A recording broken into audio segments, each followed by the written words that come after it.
નમસ્કાર વિદ્યાર્થી મિત્રો, હું અખ્યાને લક્ષ આપ સૌનું મેથેમેટિકલ વયમાં હાર્દિક સ્વાગત કરું છું. તો આજે આપણે લોકો શીખવાના છીએ સ્ટાન્ડર્ડ 9 ચેપ્ટર નંબર 1 સંખ્યા પદ્ધતિનો સ્વાધ્યાય નંબર 1.4 નો દાખલા નંબર 4. તો દાખલા નંબર 4 ની અંદર આપણને આપ્યું છે કે √9.3 ને સંખ્યા રેખા પર દર્શાવો. હવે આપણે લોકો √5 ને √7 ને સંખ્યા રેખા પર દર્શાવ્યા તે શીખ્યા, પણ અહીં આપણને પોઈન્ટ વાળી સંખ્યા આપી છે, તો ચાલો તેને પણ આપણે દર્શાવતા શીખીએ.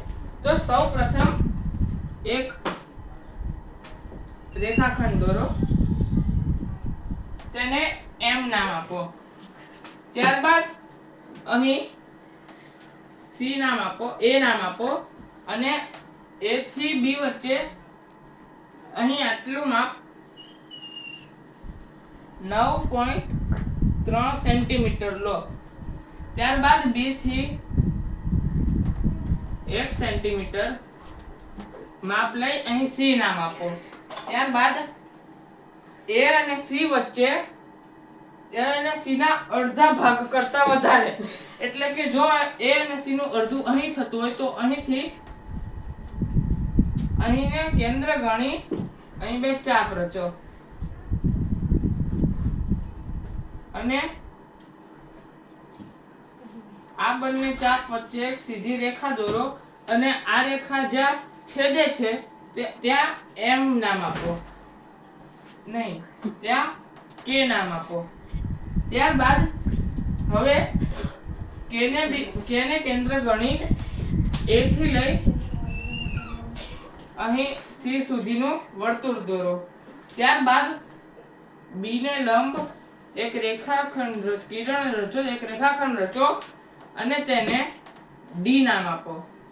ત્યારબાદ હવે a અને d નું જે માપ આવે છે તે માપ લઈ એક વર્તુળ રચો અને અહીં e નામ આપો.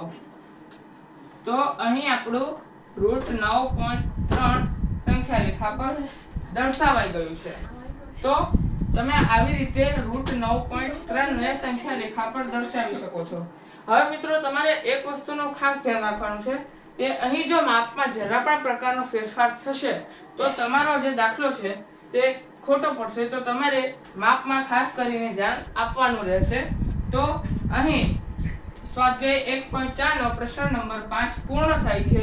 તો જો તમને મારો આ વિડીયો ગમ્યો હોય તો મારા વિડીયોને લાઈક કરજો, શેર કરજો, સબસ્ક્રાઇબ કરજો અને મારી ચેનલને નોટિફિકેશન બેલને ઓન કરજો, જેથી મારા નવા વિડીયોનો નોટિફિકેશન સૌપ્રથમ તમારા સુધી પહોંચે. ધન્યવાદ.